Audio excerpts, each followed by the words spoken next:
From Philadelphia, the city that pulsates with the beat and the rhythms of yesterday and today, it's time for the Geator with the heater, the boss with the hot sauce, Cherry Blavin. 60 seconds make 1 minute, 60 minutes make 1 hour, 24 hours make 1 day, and out of that 24 hours, 2.5 hours are dedicated by the young teenager to the Hit This Show on the radio. So without further ado, let's carry on through now. 5, 4, 3, 2, 1, blast off!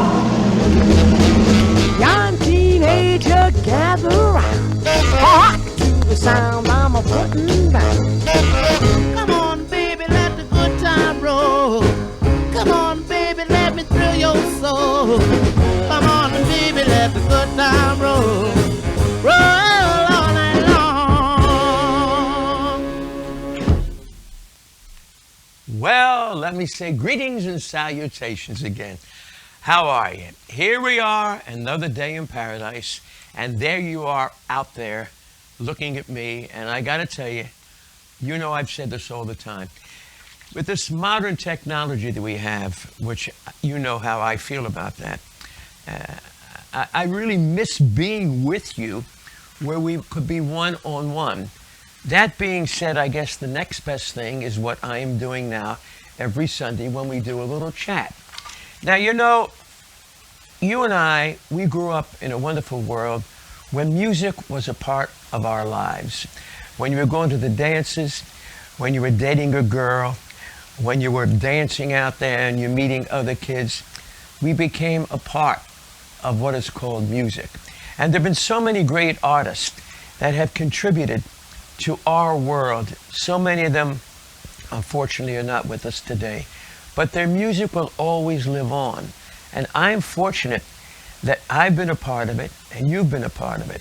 And the wonderful thing is that when we do the chats, we still have some of the great performers, the great artists who made our music and the memories. With that being said, I want to play something for you because I'm doing it here from my studio in Philadelphia. But through the miracle, and it is a miracle of modern technology. Watch this. Hold on. I'm getting off my stool in my studio, and I'm going to hit this.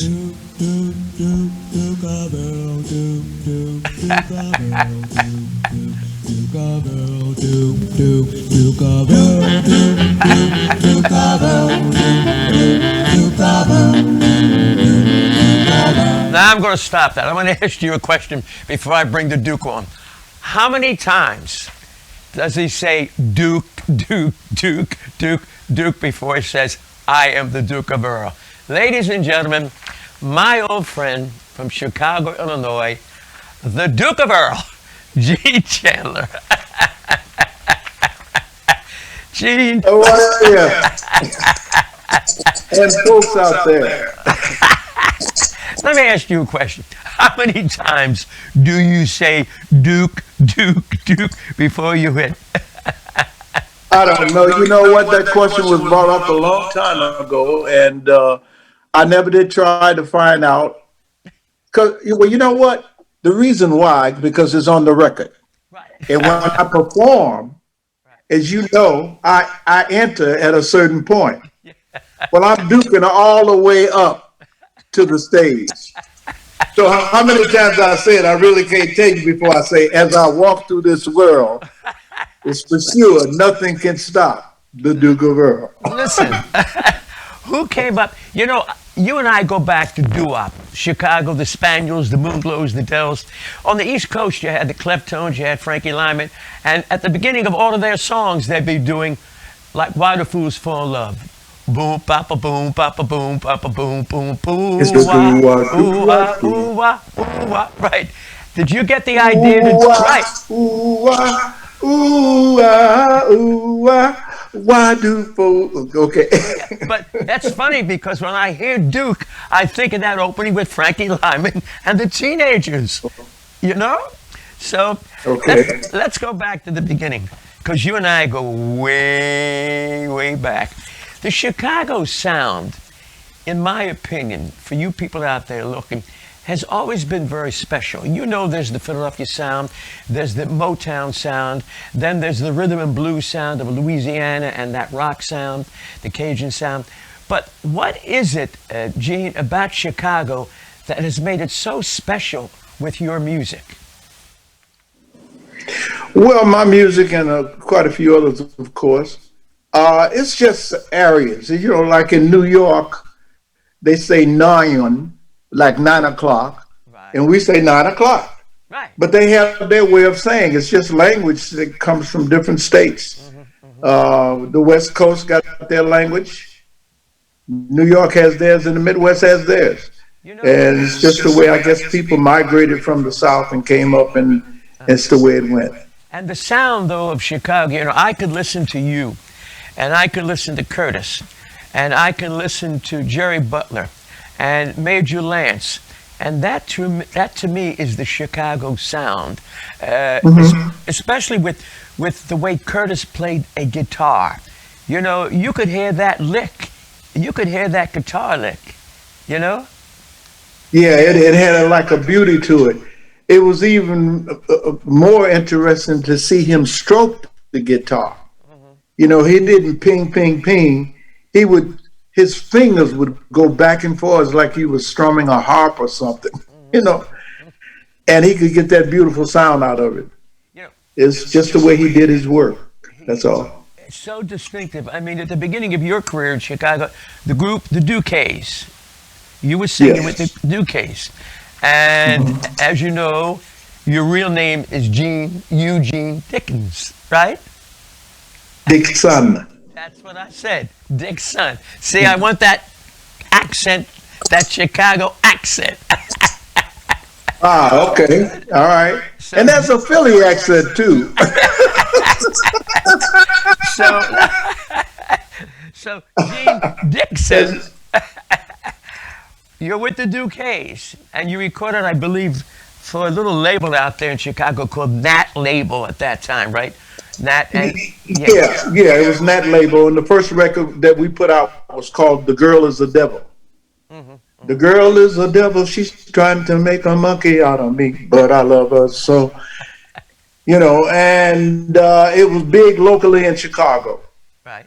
The next recording session, we did a song called "Night Owl," and Duke of Earl, which I wrote, and I gave a piece of it to our manager, Bernice Williams, because prior to me writing that song, she had written all of the songs for us. And we ran around to her house because it was made up in a rehearsal. You know, there's no such thing as a Duke of Earl, but it is now because I've made a Duke of Earl, okay? Right. There's an Earl of Luckenberg or Duke of England or something like that. You know, the Earl, Duke, etc., Prince, and what have you. I put the two together because it was in a rehearsal, and we were only trying to open up our throats to be clear to start our rehearsal. And actually, the word was D-O that we were using. Do, do, do, do, do, do. And we began to harmonize with it. And it sounded real good going up the scales, coming down. And then I began to put lyrics to it. Don't ask me where I thought about England and all those different things. But the guy in the group, his name was Earl. And I guess that put together with the Duke. And I made it up. The problem was, after we finished doing that and I began to put different lyrics in different places in the chorus and etc., I said, guys, we're going to have to change this from D.O. because we can't put out a song called Doo-Doo, you know. So I said, Do you? so they say, yeah, you know, it was sounding so pretty. We didn't think it was bad, okay, until you say it, and then you say, yeah, you're right. So I came up with Duke, okay. And that sounded much better. So it became Duke of Earl. But this was with the Duques, right? Yes, the Duques. Now, We was in the deep family for sure. Well, how do we go from the Duques to just Gene We Chandler? went from Doo-Doo to Duke of Earl Duques. Okay, or we went from Duques to Doo-Doo to Duke of Earl. All right. All right, so it's Well, how did VJ wind up getting the master, and all of a sudden it's no longer the Duques? It's Gene Chandler. Right, right. Well, what happened was the guy who had the first right of refusal to our material to take across the country, because from the first record, they found somebody who could take our record across the country. He turned down the Duke of Earl, chose Night Owl and a couple more things. Well, VJ Records had bought the publishing for Night Owl because my company, the small label, and that label needed the money to record. Well, they wanted to hear what it sounded like because they own the publishing on it, Right. the Night Owl record.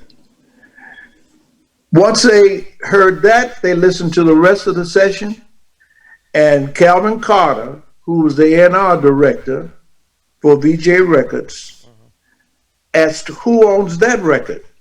And they said nobody. He turned that down. So they said, can we buy it?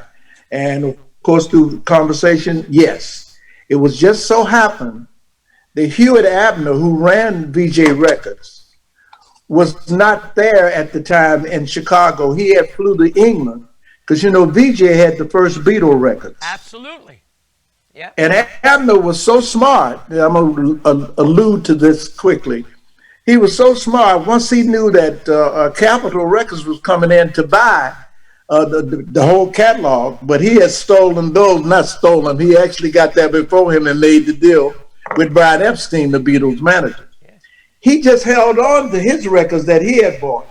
Once Capitol had made the Beatles big, then Abner released his. And of course they were buying everything Beatles, and it sold, you know.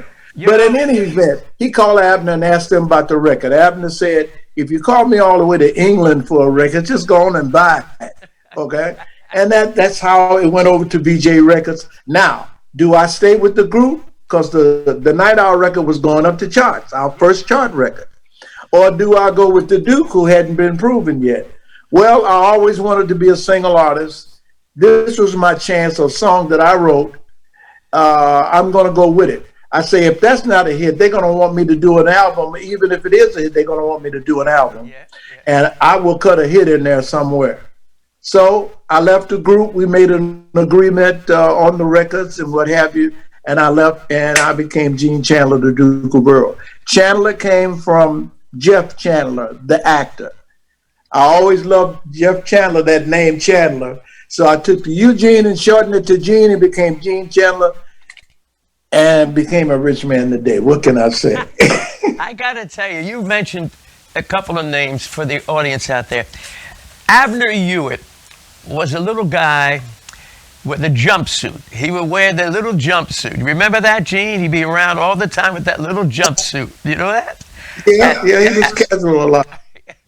And he truly was, even though Calvin Carter was the A&R director and his sister Vivian owned VJ Records, Abner was quite the guy, because later on I explained, Gene, to the audience that he went on to handle Stevie Wonder, went on to work with Motown, and went on to do some wonderful things.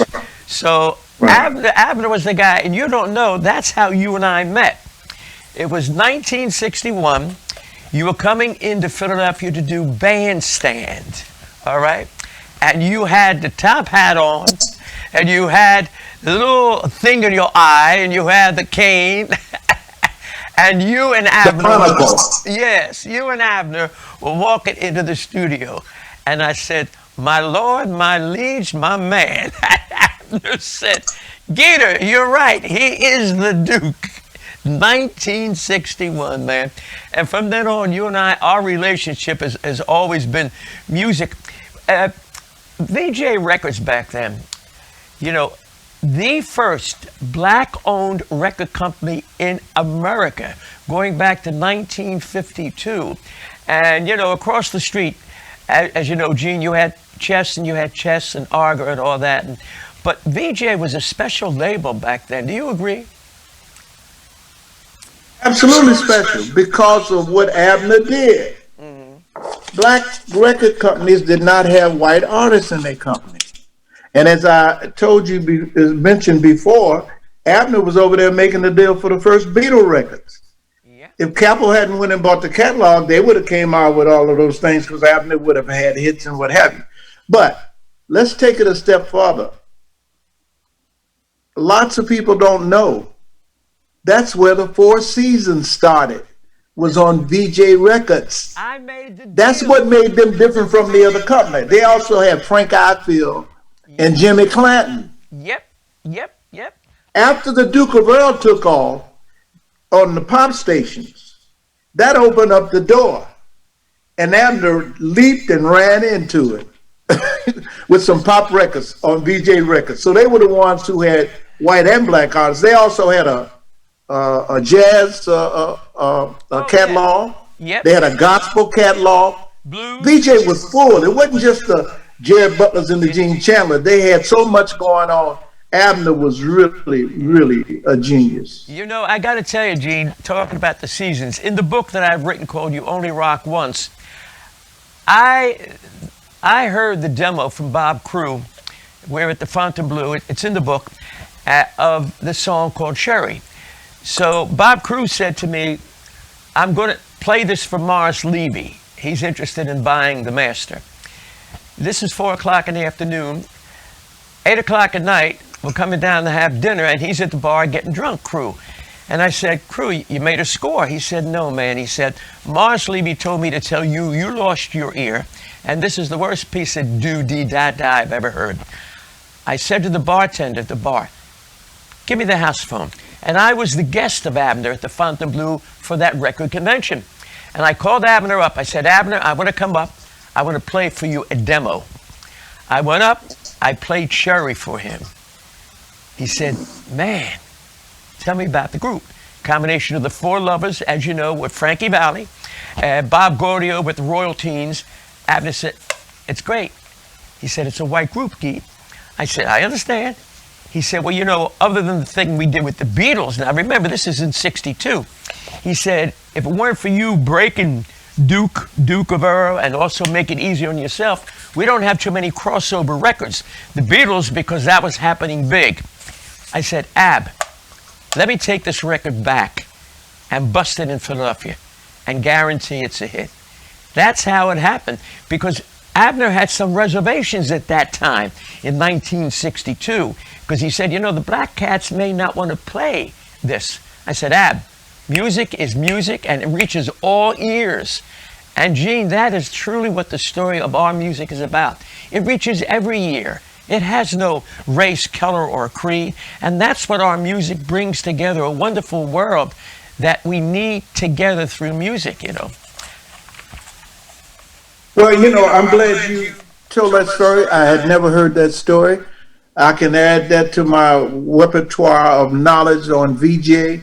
That's is very interesting. I just knew that Abner, but see, reservations is one thing, but going ahead and getting the job done is another. Because alluding to Motown for a second, you remember Berry Gordy did not like the What's Going On album because he thought it was too controversial in terms of what was going on in the world today, and that's exactly why it became a hit. But reservations or not, he was talked into it. He put it out, and bang! You know, one of the great albums of all time. So that's a great story because I know Duke of Earl was the first million seller for VJ Records. Yeah. Prior to that, the biggest that they had was D. Clark's Raindrop. So it sort of pulled me across the record company, and it was a big deal because it was their first million seller. So now here come the Four Seasons, Sherry, Big Girls Don't Cry. I could go on and on. Yeah. And I just thought Abner was really smart to make that move because no other black record company had that, not even Motown. No. You know, you talked about the albums, we talked about what's going on. Same thing happened with Bobby Darin. If you remember, Atlantic Records did not want Bobby Darin to do the album That's All, which had Mac the Knife, Beyond the Sea, all classics. Because they said, listen, man, kids know Splish Splash, Queen of the Hop. But he said, man, I'm going to put this album out. So many times, as you said it, the record company may not know what the artist knows, and an artist wants to elevate his career or her career, because if not, they feel stagnant.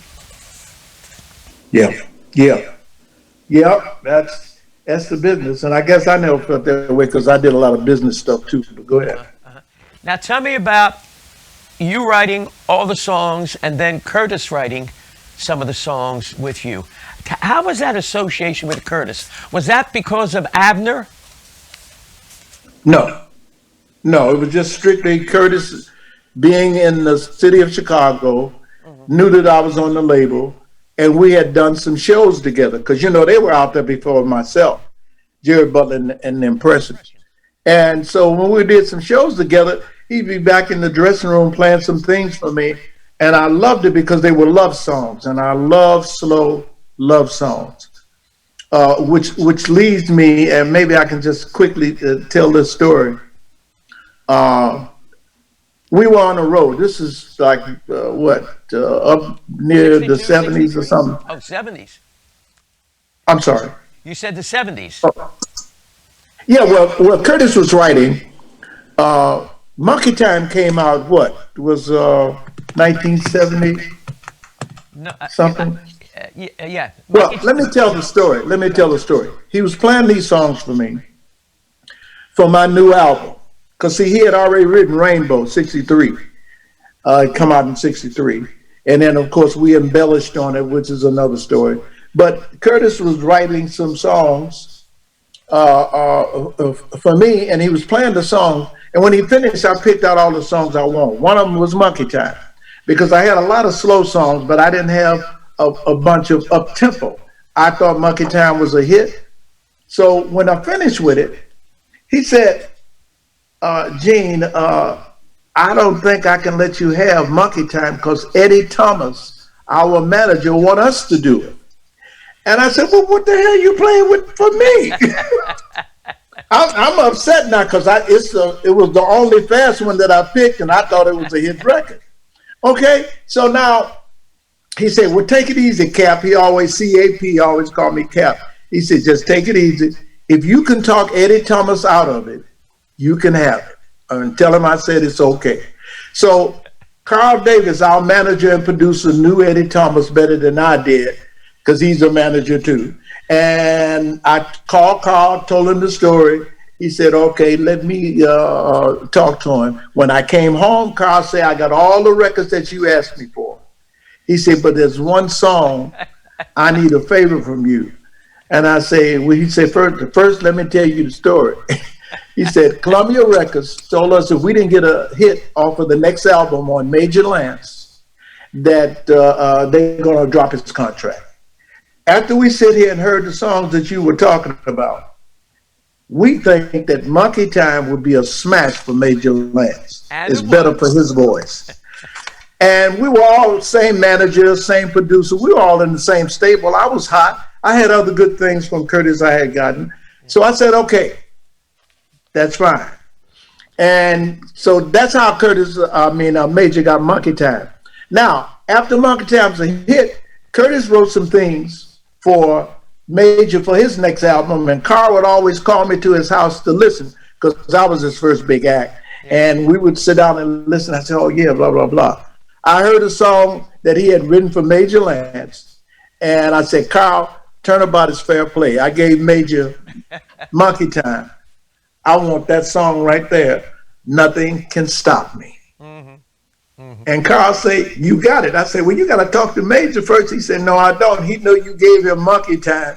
You can have. He haven't recorded this yet. You can have Nothing Can Stop Me. And that's how I got Nothing Can Stop Me. End of the story. Groovy Situation. Tell me about that one. I was in business in 1969. I had left Carl and went off and started my own record company. I was producing for other record companies, and I was producing several artists that for other record companies. A company down in St. Louis called Bamboo Records asked me to take over their record company from the guy who was running it at the time because of money situations and whatever. Anyway, I got hold of the St. Louis product, and I heard all these different songs that was written and the different artists they had. I got rid of a lot of the artists, and I kept a lot of the songs. But in the stack, Lewis and Herman and somebody, there was a song called Groovy Situation. Now, Calvin Carter, who was the first one to discover Duke of Earl over at VJ, he listened to it. He said, "That's not your kind of thing, Gene." I said, "Well, I think it is. I think it's a song that can go rhythm and blues and pop also. And I want it in that lighthearted feel, so it'll be sure to go pop." And it's a great story because it reminds me of the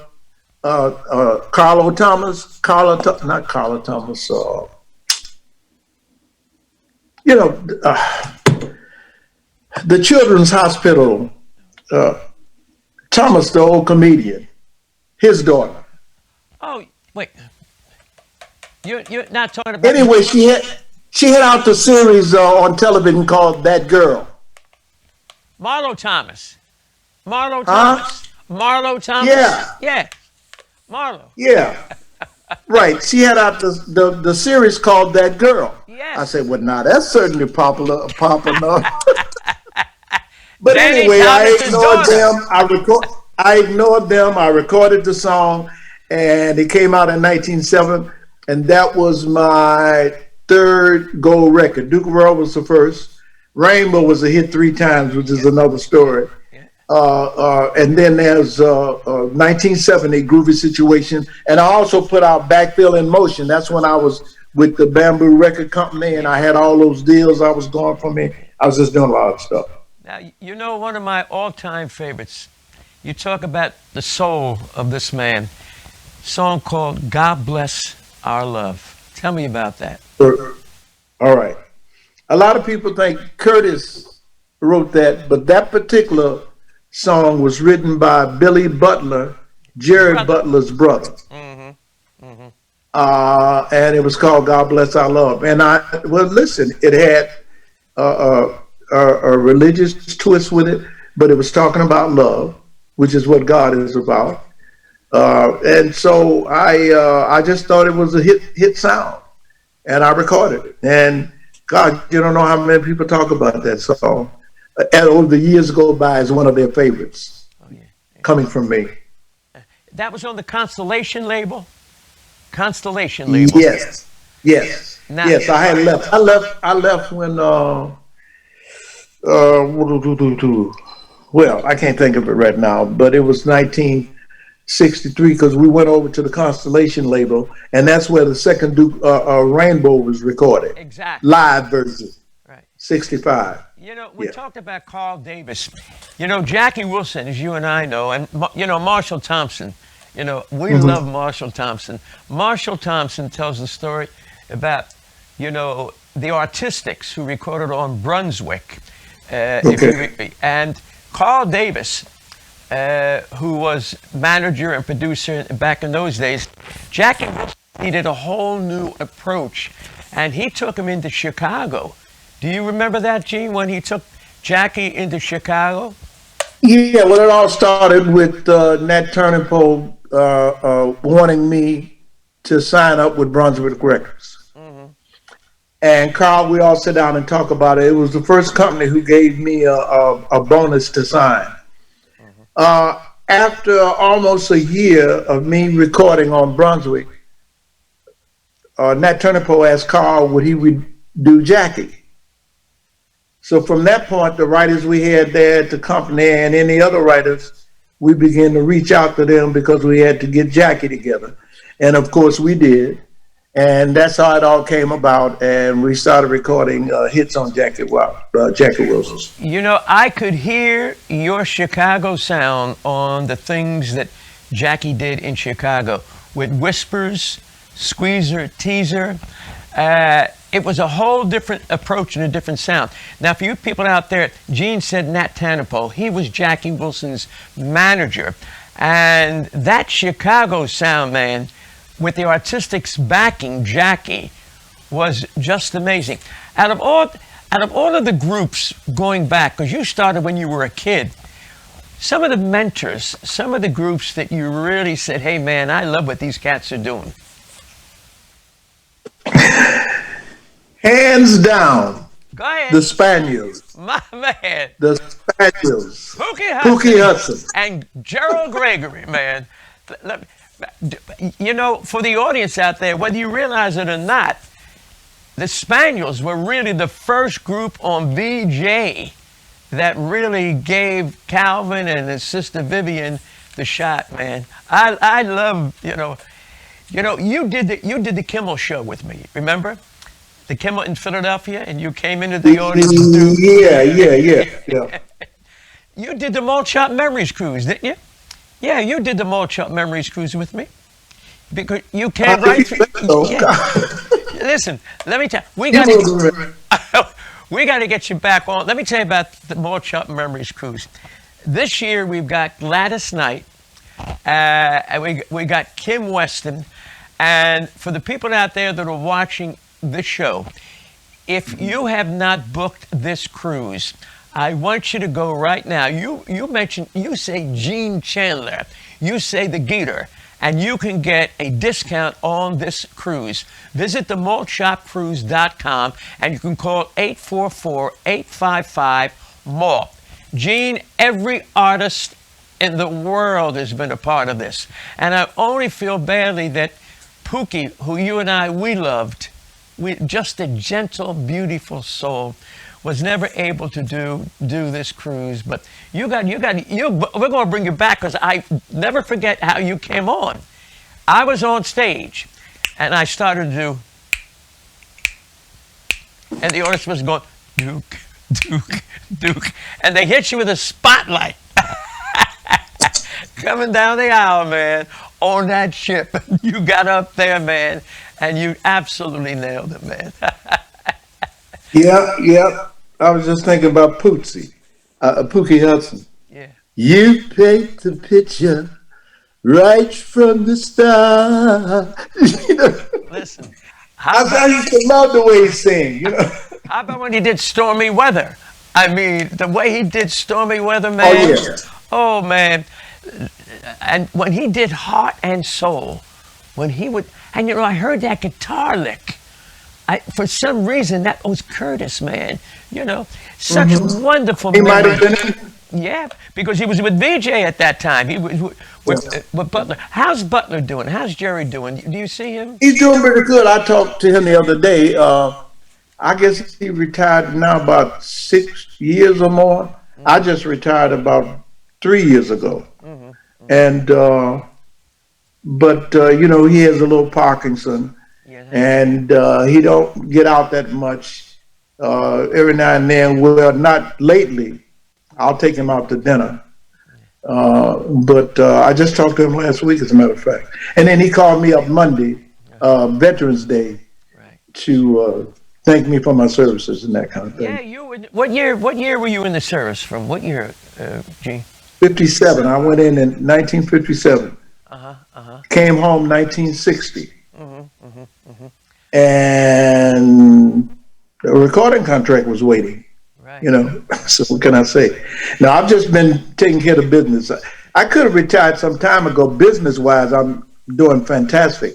But the love of the fans, it was tough trying to record. To get all that love that you get from the fans, that's what made it worthwhile to continue to perform for the fun and the love that you get from people, standing ovations and all of that. God, you can't beat that, okay? Yeah. But I said I wasn't going to be in my 80s trying to perform. And sometimes you have to stop. There are plenty others out there. And I decided I would just move on and deal with the business and enjoy some of the fruits of my labor. Instead of just working all the time. And I'm up at the age where I should have retired a long time ago. So that's where I'm at. Well, I'm 80. Listen, I'm 80. And the only thing I know is making people happy through the music. And you have contributed so much to the picture storybook of America. And I think that is the wonderful thing that you, the fans out there, understand. And I've said it every time that I do this chats or when I'm on the radio. We are no different than you, especially with this pandemic. It is torturous for people who performed and can't perform anymore. Me, I only know how to play records and dance and do that. Fortunately, Gene and many of the artists today have diversified. You're in real estate now, right? Is that what you're doing, Gene? Real estate, barbershops, clothing, all those kind of. And I'll put out my own wine. You know, What? the Duke of Earl wines. Listen, Yeah. I'm going to buy a case. Let me see what it looks like. Duke of Earl wines. Oh my God! Now listen, where is it? A Cabernet? You got a blend? What do you got? I'll buy. It's dry wine. I don't like sweet wine. That's just my taste. Yeah. But it's a Merlot, Okay. Cabernet Sauvignon, Pinot Noir, and one white Chardonnay. Where can we get that wine? If the people Well, want I'm working on trying to get to Philly now. And I'm not selling online yet. Anyways, it's a long story. But the last things I wanted to say, one of the main reasons, the kind of show that I've done all of my life is a very energetic show. yes, And I'm all over the stage. I'm not just standing at the mic like my friend Jerry Butler, okay, the Iceman. I'm all over the place. And with the Duke, you know, the audience and coming Yes. through and all that kind of thing, that's taxing. And you can't necessarily keep it up. So that helped me make a decision too. I can't continue to do what I did before, and I have to take it easy. And that's that, you know. But in any event, love you, man. listen. You know, It's been beautiful. Listen, let me tell you, Chandler. The only thing I can say is that what you've done and what you're doing right now is still a combination of making people happy with the thing that you want to do. And at an early age, Gene Chandler, when you like Jeff Chandler, who played Cochise in Broken Arrow. Oh, by the way, I got to tell you a great story about Jeff Chandler.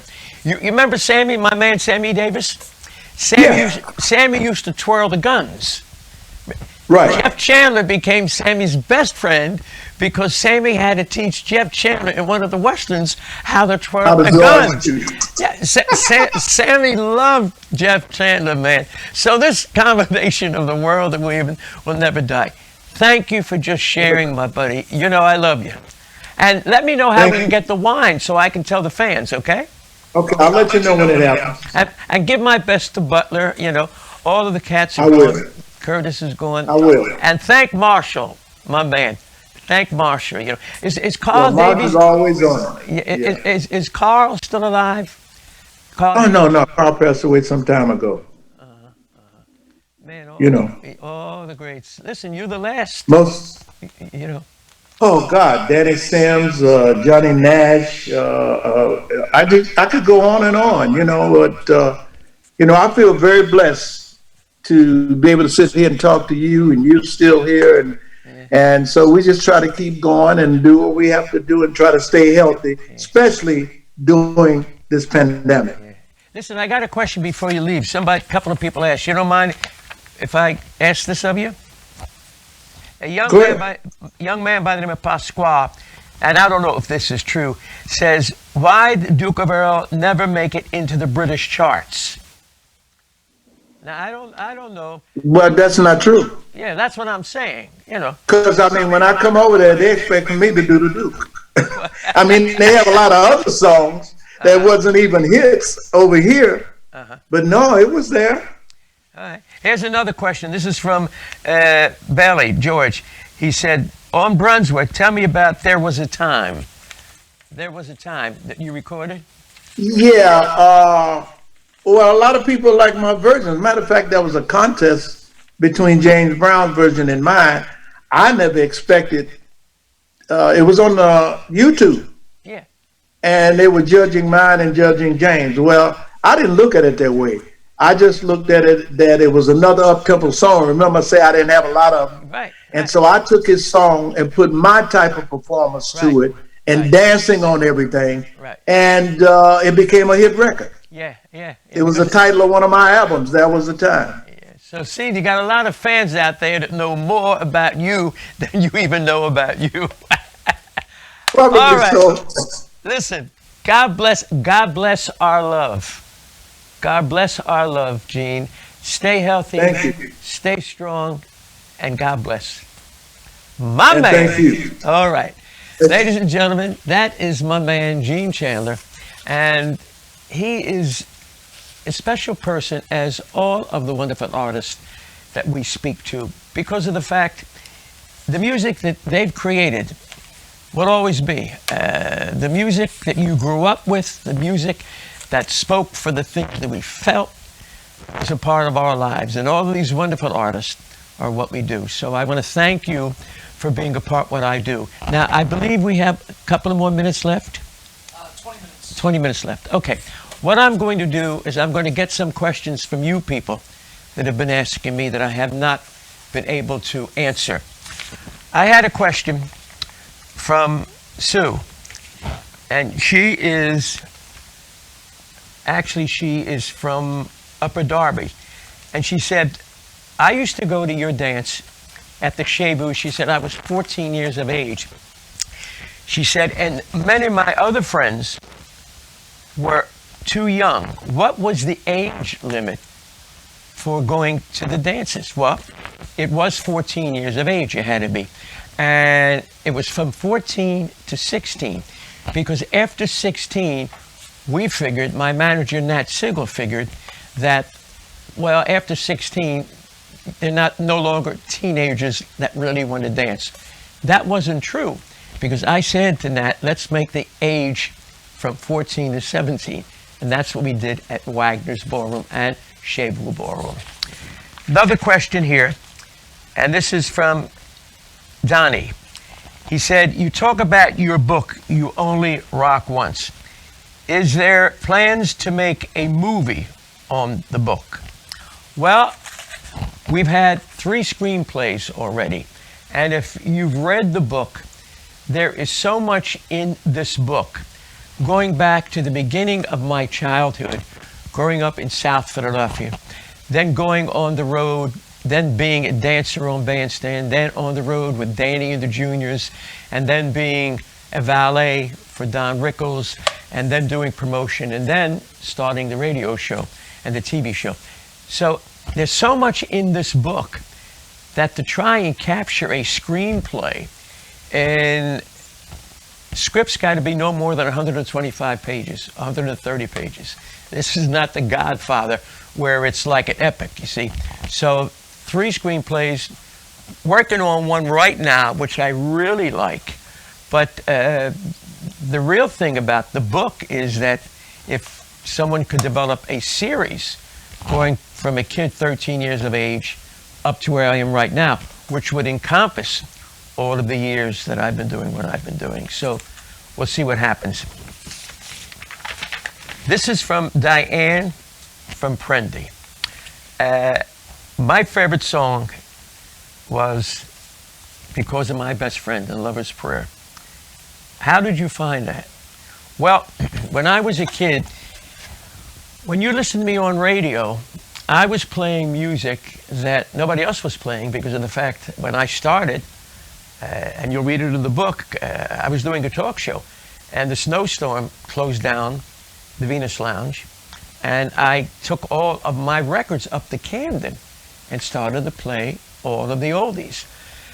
Because of My Best Friend, Lover's Prayer, all of these songs were songs that I bought when I was a kid, going back to 1956, 57, 58.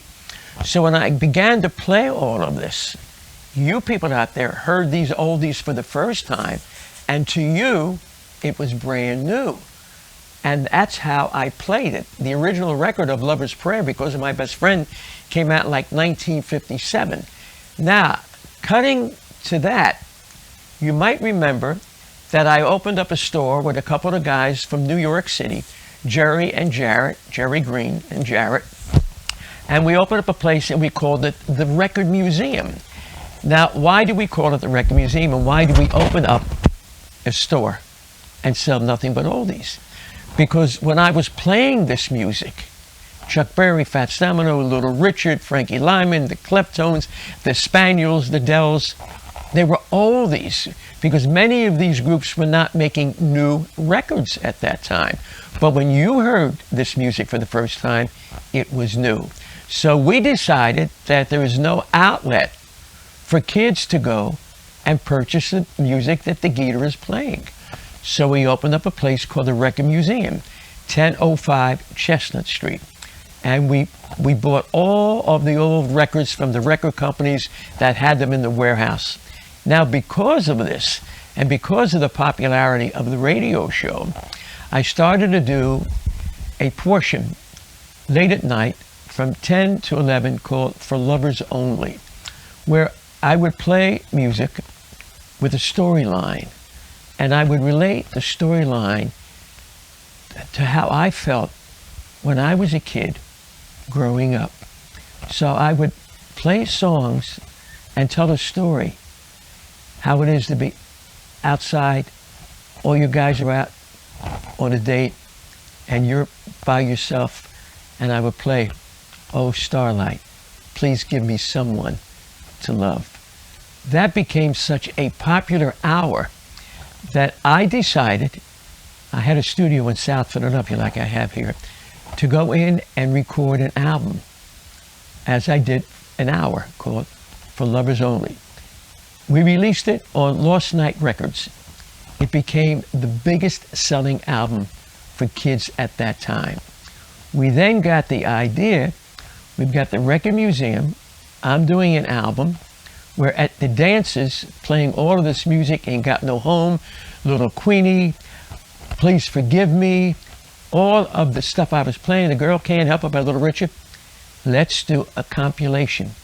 Let's call it Jerry Blabber Presents For Dancers Only, from the Shavu Ballroom. So all of a sudden now, beside having a record museum, we have albums, compilation albums. And as this went on, Jerry, Jarrett, Nat Sigel, who was my manager, decided, okay, we've got all these oldie albums. Let's get guys like Georgie Woods. Let's get some of his favorite oldies. Put it out on the label, Lost Night Records. Georgie Woods Presents. Joe Niagara Presents. There was a disc jockey in Pittsburgh by the name of Terry Lee. And we had Terry Lee Presents For Lovers Only. He was like a young Jerry Blavat at that time. Now, this is the business sense that Gene Chandler was talking about. Dick Clark, who really was so much responsible for talking about me on TV, because you got to remember, I was on the 250-watt station, WCAM. WIBG was the big station. But yet, the kids listened to me. And when I did a record hop where WIBG would be doing 250 kids, I would be doing 1,000 kids. That's because Dick Clark is the guy that said, you should hear Jerry Blavat. He played Sherry. He played Don't Make Me Over. He played He's So Fine by the Chiffons, Twist and Shout. Dick Clark was a businessman like Gene Chandler and saw the industry the way the industry was and how, as a businessman, you could enhance it. Gene Chandler told you from everything that he's done, because of the popularity that he has, he's in other avenues of business. Well, I took that same philosophy with Lost Night Records, with the record museums, with the albums. And then one day, Nat Sigel and I, who was my manager, as I told you, and Jerry and Jarrett were at my home, 5859 Overbrook Avenue, next to Cardinal Kroll. It's in the book. And I said, you know, I got a great idea. Why don't we start a label, a new label, and try to develop different artists? They said, great idea. So we started a label called Crimson Records. The first act that we signed, ladies and gentlemen, were kids from New York City who were outrageous. Kenny Gamble was having, we used to have a little club at my home every Tuesday with all of the guys, the record guys, the promotion men, and we would shoot pool. I had a pool table. I also had a big movie screen. We would watch movies, and we would get hoagies and sandwiches, and guys in the business. We just had it, we called it the Mother's Club, okay? Which, by the way, Dick Clark started that first. When he left for the West Coast, that's when I continued. He said, continue what we did. So we did that. Well, at the Mothers Club get-together, Kenny Gamble was there. And a guy by the name of, what Kenny? Skips my mind right now. He said, I have a group. They're appearing at 13th and Locust, okay? He said, you got to see these guys. Kenny Gamble went down, saw these guys. They were the Soul Survivors. The first record that we put out, Soul Survivors, Expressway to Your Heart, bam, #1 record throughout the country. So the moral of the story is really, I guess, as Gene said, but I've been fortunate because I'm still, I purchased Memories in Margate in 1972, so there had to be a vision for me just to be involved in the business and still do what I do. So that's basically the story, okay? How much more time we got? 10 minutes. 10 minutes? Or 9 minutes, actually. 9 minutes. Now, do you have a question, Dave Angelo, that you've been thinking? Dave Angelo, by the way, is the man that puts this all together for me. And it's modern technology, And what do you think? I'll tell you something very interesting about my career. People say to me, how come you have the freedom to play the music that you play? Other disc jockeys could not do that because of format radio, because they had to play what a program director told them to play. Well, I learned a long time ago to go out and buy the radio time. That's how it began on WCAM. The sponsors bought the time. I paid the radio station. I made money from a percentage after we paid the radio station. But I've always learned that for me to play my music, I have to own the time. I cannot have anybody dictate to me. I know what you, the audience, want to hear. I know if I like something and a certain song reaches my ear and touches me, I want to share it with you. So the answer is, why do I still have the freedom to play what I want to play? Because I own the time. And thank goodness for people like Wills Eye Hospital, Thomas Jefferson University, Primo Hoagies, Family Dodge, Geno's in South Jersey, Maz's Market, Bagliani's in Hamilton, Dietz in Watson. All of these, all of these wonderful people who have made it happen for me. So that's the secret of why I am able to do what I do. You got another question? How did you and Joel meet? How did who? How did you and Joel meet? That's a very difficult question. It's a very difficult question to answer because when I met, I've had a lot of assistants. He's talking about Joel. The first kid that I had that used to spin, and I'm going way, way back, was a kid by the name of Jim Doherty, okay? There's John Doherty, and then there's Jim Doherty, okay? John Doherty is Jim's brother, and as you know, he's Jimmy D on the radio. So he was the first guy that I actually had, because in fact, he was a kid. And you see, it is not easy for someone to work with me and to pick up my rhythm, okay? Because I have a rhythm in everything that I do. When I switch through a record, I have no idea what I'm going to play next until I move with the last thing that I had on the air. And that's the secret what I do, you see? So, oh, by the way, I got to tell you, Thanksgiving, as you know, there is no parade this year. It is called a Thanksgiving celebration. And I am delighted again to be a part of the Thanksgiving celebration. It is not a parade, it's virtual. And it's going to be seen as it would be if you would be outside watching it from the parkway. So it takes place, as you know, what is Thanksgiving? 1 week away from this coming Thursday, not this Thursday. So that's what it's going to be. All right, young man? Very good. Anything else? Not that I can think of. Okay, again, please remember, Malt Shop Memories Cruise. These cruises are so important in keeping our music together, keeping our people together, and every major artist has been a part of Malt Shop Memories Cruise. Remember now, we're going out next year. You can get a cabin at this point. You call 844-855-MALT. Mention my name, and you'll get a special insider rate. All right? Listen, thank you. Some of the people we've got lined up, by the way, I did tell you Frankie Valli. We've got Gary Puckett. We also have Lenny Welsh coming on. These are some of the people that are going to be a part of what we're doing. And we've got Eddie Holman. We're going to have the Times. So just keep on looking on a Sunday to chat with the Geator, the boss with the hot sauce. And you can hear me on the radio Monday through Friday. Cool 98.3 down at the shore, cruising 92.1, as you know, from 5 to 7, WBCB up there in Bucks County, and as you know, WISL, and on the internet. Hold on, we're on the internet. You got it? Right, I don't have my glasses on, so excuse me for a second. The internet, that's it, 10 up until 12 midnight. And it's all over the world. And just go to WTYM.org, and that's it. I gotta go. Until we do it again, remember, at all times, you gotta keep on rocking. Little Joey, that's my little pal. He's getting big.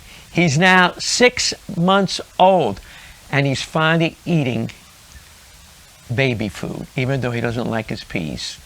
Bye-bye, little Joey. Love you.